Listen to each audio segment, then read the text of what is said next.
many Native Americans. Their tribes were great in number: the Nipmucks, the Pequots, the Massachusetts, and the Mohegans. There were Wampanoags and Narragansetts, Pocumtucks, Niantics, and Nausetts. Many of the Indians who live in New England today are descendants of the original tribes. They are school teachers and policemen, lawyers, bankers, but they have one thing in common. They are all Native Americans. The Native American Television Project presents People of the First Light, Indians of Southern New England.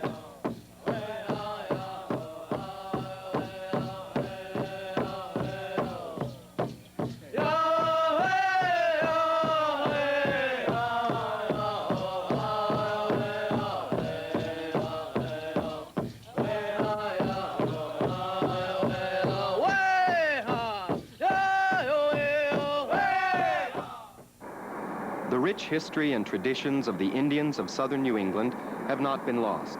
They have been preserved and carried on by members of the tribes.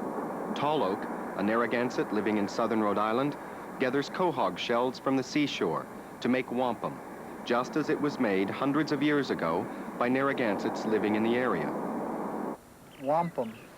Wampum was the word that the English used for the beads that we made out of the shells. We used two kinds of shells to make wampum. Wampum itself was not Indian money, as most people think. If you mention the word wampum today, instantly people think of a little joke about Indian money, but we never had money in our culture. Money was an altogether different concept to Indian people. The first thing that you do when you begin the process of making wampum is to break off part of the shell. After you break off the shell, you have what we call nakautik, or a vise, that was used just for holding the wampum while you worked the piece and shaped it into a bead. And then we take a special rubbing stone. This is a sandstone was used, and we call this Kawampsk in our language. And we start to rub. And there was no rush. You took your time. We didn't have any time clock. We didn't have any clock. And we worked until we were finished. And you keep going until you have it perfectly smooth. After we have the bead in position on the drill, on the Kautik vise, then we pick up the drill, which we call pughaman. And I have a steel point on here now, a steel drill point, but in the old days, before we had metal that we traded for, we had stone drills. But as soon as we had the metal drills, we started to use those. And you position it right in the middle of the bead. Sometimes the drill will move. Just put it back in position. And keep going until you've finished. You remove your drill, and then you loosen your tie on your nakautik again until you have the bead come out. And here you have the bead from the side view. And here you can see the finished bead, the front view, where it's been drilled from, and the wampum shell that the bead was made from. To the English, the wampum became money. But to Indian people, we must never forget the spiritual value that the wampum beads have had to us.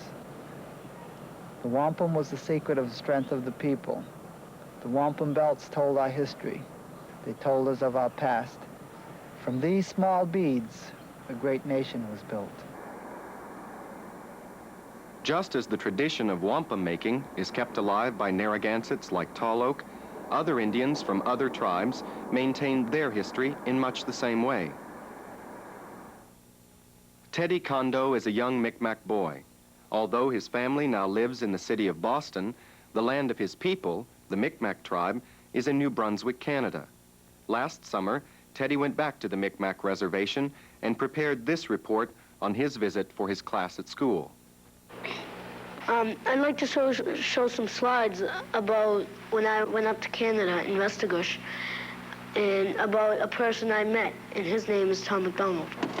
This is a map of northeastern United States, and on it you can see Boston down the bottom here, which is where we are. And up top, you can see New Brunswick, Canada, and that's where the Micmac Reserve I went to is, and it's called Restigouche. One of the people I met up there was Tom Mcdonald.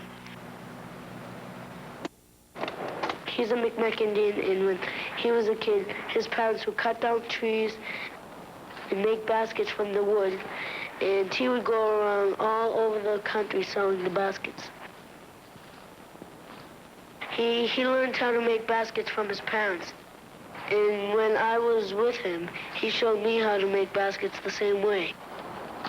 The wood he uses is called white ash, and it's really strong. The first thing he has to do is split the wood, and he uses a sharp axe and a mallet.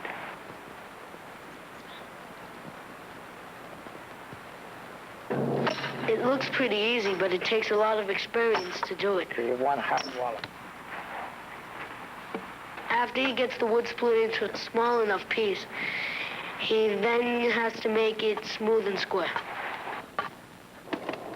He uses something called a draw horse and sits on it. And by pushing it with his feet, the top of the draw horse bites down in the piece of the wood and holds it tight. He then uses a special knife called a draw knife, and he shaves the whole piece of wood until it is just the way he wants it. The next thing he does, and this is the part I like the best, he takes the piece of wood he's just finished shaving and he starts to pound on it with the back of the axe. He hits all along the piece of wood and he tries to hit it evenly each time. After a while, the wood begins to separate along the grain. I really don't know why it happens, but you can see it doing it. That's one of the reasons why he uses white ash, because you can't do this with just any kind of wood. The pieces of wood that separate out become the strips that are used to make the basket. When he starts the basket, he makes the bottom first. He weaves the pieces in and out, kind of overlapping them, and he keeps doing this until he has 7 strips along one way, 11 strips going the other. And then he gets them really tight to make the basket strong. Then he bends the loose ends over to make the corners around the bottom of the basket. And then he starts to make the sides over the basket just like he did the bottom. He takes a long strip and goes in and out and in and out all the way around the basket, and where that piece ends, he begins another piece, and he keeps on doing that until he goes all the way around, all the way up, and makes the sides as big as he wants it. When he gets to the top, he takes a knife and evens off the ends and puts points on them. Then he bends the ends over and weaves the points back into the sides of the basket. And this is what holds them in place and keeps the basket from coming apart. And this is the basket Tom made. Teddy Condo and other Indians living in southern New England can learn much about their history and traditions. But to learn the full story of the Indians who once lived in this area, it is necessary to go back in history. The first Indians of southern New England built their homes near the lakes and rivers. This was not just to be near fresh water, but also to gather the fish that was an important part of their food supply. These people were hunters and fishermen. The animals, birds, and fish were in such great numbers that the people could remain in the same place for a long time. so their homes were very sturdy. They were built in the shape of a circle. Using the forest trees and bark, they could be made very large. This way of life, hunting and fishing, lasted for a great number of years. Then, about 2,000 years ago, they began to plant a kind of corn known as maize, and with farming came the need to follow the seasons, planting and harvesting and storing for winter. So the homes of the Indian people became smaller. They are called wigwams. Wigwams can be taken down and set up whenever an Indian family needs to move. They are made of mats laid over a light frame made of wood. The mats are made from the reeds that grow wild near the rivers and lakes, and usually wigwams were homes for only one family. These were the early Indian people who would later come to be known as Eastern Woodland tribes. Years ago, the Indians living in southern New England gathered much of their food from the sea, and today, the tribes living along the coast still rely on the sea for clams and oysters, as well as many types of fish. But much has changed in the years. Bill Peters is a Wampanoag Indian living in Mashpee, Massachusetts. My name is Bill Peters, and I'm a Wampanoag Indian. I am known to my people as Little Owl. I work on the tribal aqua farm, which is pretty much like any other farm. We cultivate, plant, and harvest, but it's all done underwater. Our crop is quahogs. Quahog is like a clam, and quahogs come in all sizes. There are little necks, cherry stones, and the bulls, which are the largest. Quahogs are used in stews, chowders, and other dishes. The Wampanoags have always lived near the sea, and seafood, especially quahogs, have always been an important part of our diet.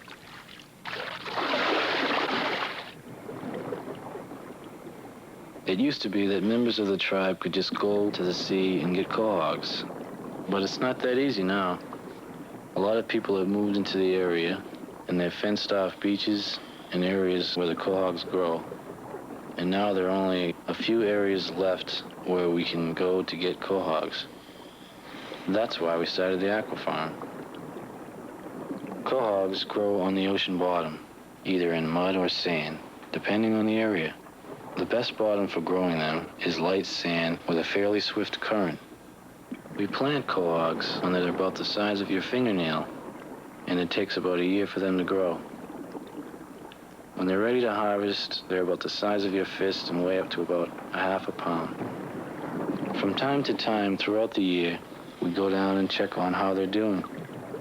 They're easy enough to find because their shell's color is usually lighter than the sand around them. Just like any crop, quahogs have to be tended. Cold winters can kill the little ones, and the crabs and fish will attack them if their shell is broken. The shell is very hard and good protection, but sometimes crabs get them open or the shells will break. And if the shell is broken, the quahog is as good as gone. Besides crabs, there's red tide, starfish, and other problems in aqua farming. Once the aqua farm gets going full scale, there should be plenty of seafood for the tribe once again. Members will be able to come to the aqua farm and take what they need. They won't have to pay anything because it's as much their food as it is ours. It's for the whole tribe, not just for those of us who work here. The tribe is like a big family, and every member is like a brother or a sister. We share what we have. That's the Indian way. The aqua farm is just one of many activities in which individual members of the Wampanoag tribe work for the good of all.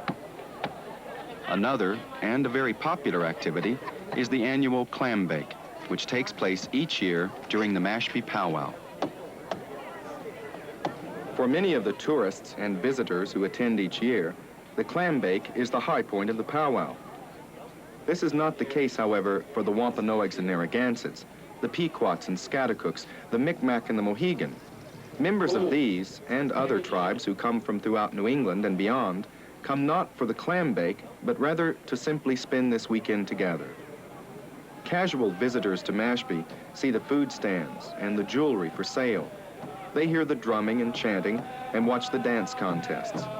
What they do not see and cannot feel is the spirit of brotherhood and harmony that exists for the Native Americans who attend.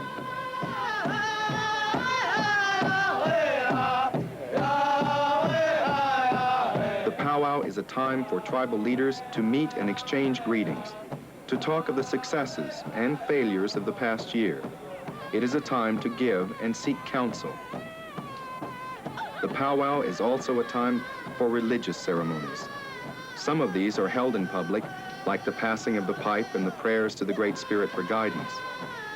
Presiding over the powwow and all the ceremonies of the weekend is the medicine man, who is the spiritual leader of the tribe. The Indians living in southern New England today have many things in common, but it would be a mistake to think that they are all the same. Teddy Condo is a student in Boston. Tall Oak lives in a small town in Rhode Island. Bill Peters is an aqua farmer on Cape Cod in Massachusetts. Where you live often affects how you live. Charlie Rogers is a Western Pequot who lives on a reservation in Ledyard, Connecticut. One of the tribal projects for the Western Pequot is maple sugaring. This is really a beautiful tree here, Charlie.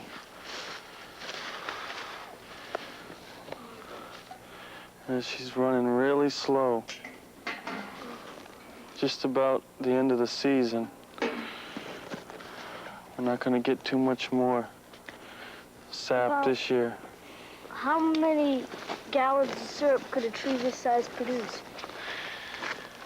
You get a gallon per day per tap when the season is at its peak. And then a lot of it depends on the weather, too. Let's take a walk down and check some of these other buckets. On a real sunny day like today, your trees will produce more syrup. On a cloudy day, when the sun isn't shining, the sap doesn't run as fast. This one isn't running at all. See that tree over there, the one with a big top on it? Yeah. The more branches there are and the more limbs, The more sap you get? yeah, that has a lot to do with it. Because your tree has to produce more sap for the branches, to make the buds, to make the leaves. This tree here must be a couple hundred years old. This is a good example of a sap root here. See how long it is?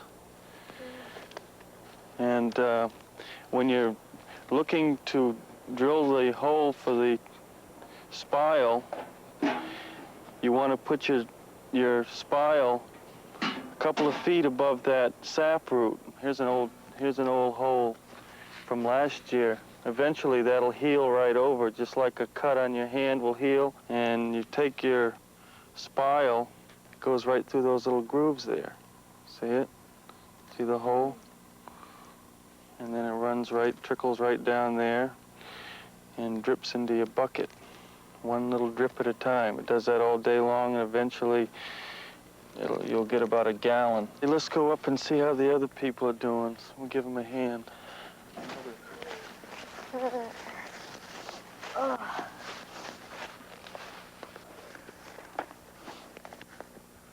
Richard. We only got one bucket on this tree. We're going to put another one.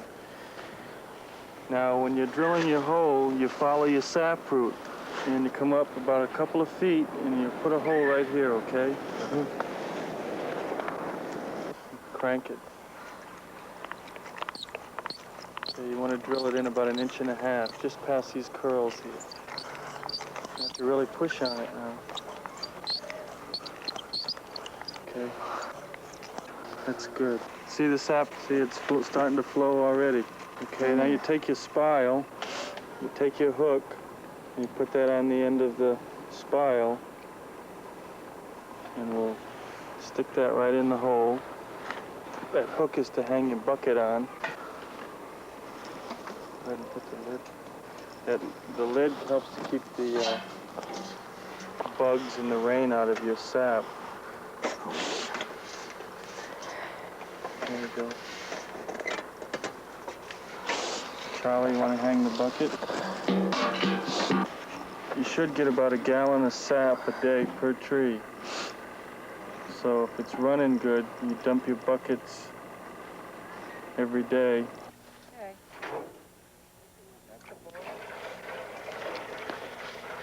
Takes about 35 to 40 gallons of sap to make 1 gallon of syrup. It's a pure product, comes right out of the tree. All you're doing is removing the water from it.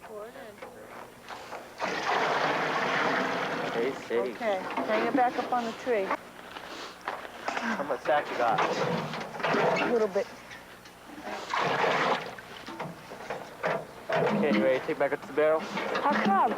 Glad you pumped up to the evaporator. Oh.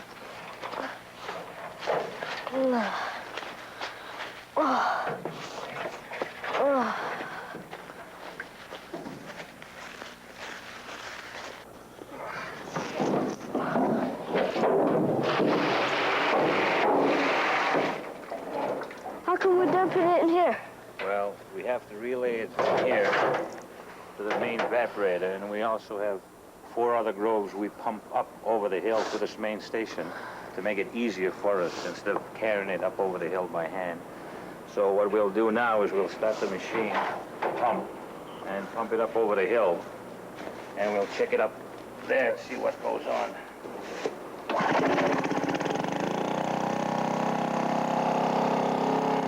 We pump it up through here and it comes up through the hose How long? into the container. Do you know how long the hose is? Well, the hose is quite a ways. I'd say it's about to go 150 yards down below. See, then the main feed, it goes into here. Then over here, you'll see the tubes come down through. And the sap flows into the evaporator in there. How much gallons does that hold? That's a 300-gallon container. And what we do is we run it through here, and it goes into the main evaporator. The sap goes in, we boil that off, then we make it into syrup. How hot does it gotta be before it's ready to? It's got to go to 220 before we can actually get syrup out of it. How much gallons of syrup could it hold? Well, the tank holds 200. The evaporator holds 250 gallons of sap water. Can I taste it? Yeah, you can taste it. Just come over here. How's it look, Rich? It's really good. All right, that's good. And you want to try some syrup? Yeah, what does this do? Well, we got a double filtering system in here. You pour the syrup in there, and then it filters it to 2 filters, and when it comes down here, it's pure syrup like you put on your pancakes. Oh. I'll take a little bit out, and I'll show you.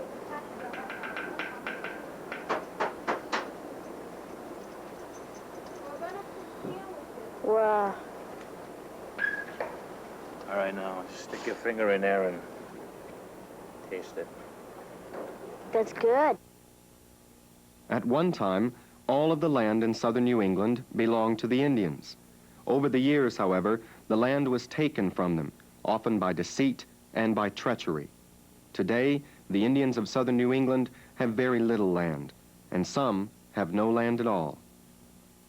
Eddie, what are your feelings as you walk through this beautiful park with all the beautiful trees and everything? What are your feelings about this? Well, kind of touches me pretty deeply because... Hello, my name is Eddie Van Allen. I'm a Mohegan Indian, and I live in Hartford, Connecticut. My tribe, the Mohegan, have a lot in common with the other tribes in the state, but in some ways we're very different. I guess the biggest difference is the land. You see, we're the only tribe that doesn't have a reservation of our own. Herbs from the trees and from the This is my father, Fred Van Allen. My father cares a great deal about our people and our tribe. Here we see softball games, picnics enjoyed by the residents, many of whom may not be of Mohegan or Indian heritage.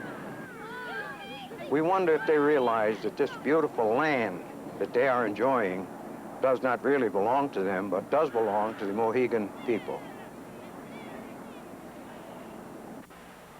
What is your idea of the way that this land was lost by the Mohegan people? Didn't the Mohegan Indian, who was a sachem at that time, Uncas, deed his land over to his friend Mason? Yes, this is true. He did that. And then what happened? I think Mason, who was an Englishman, I think he died. And he died. And there was no way that Uncas could prove that the land was actually his. About to approach the Mohegan Indian burial ground. Now, look at that sign.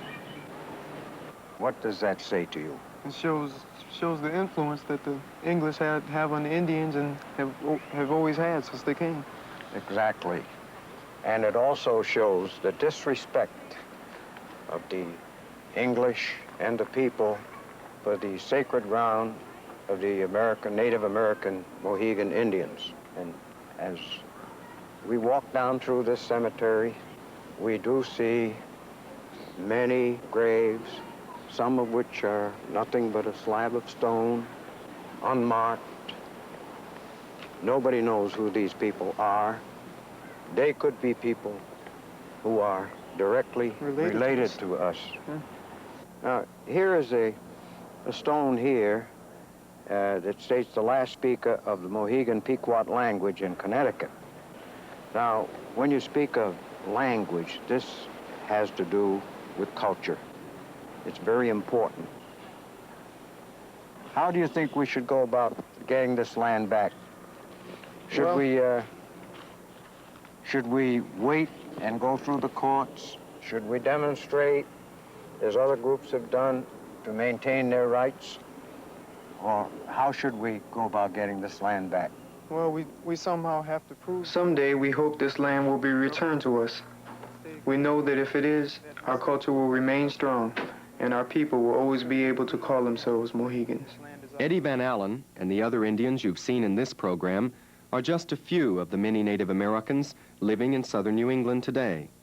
In many ways, they are different, and yet, in many ways, they are the same. For although they are from different tribes with different histories and traditions, they are all Native Americans. They are all the first people of this land.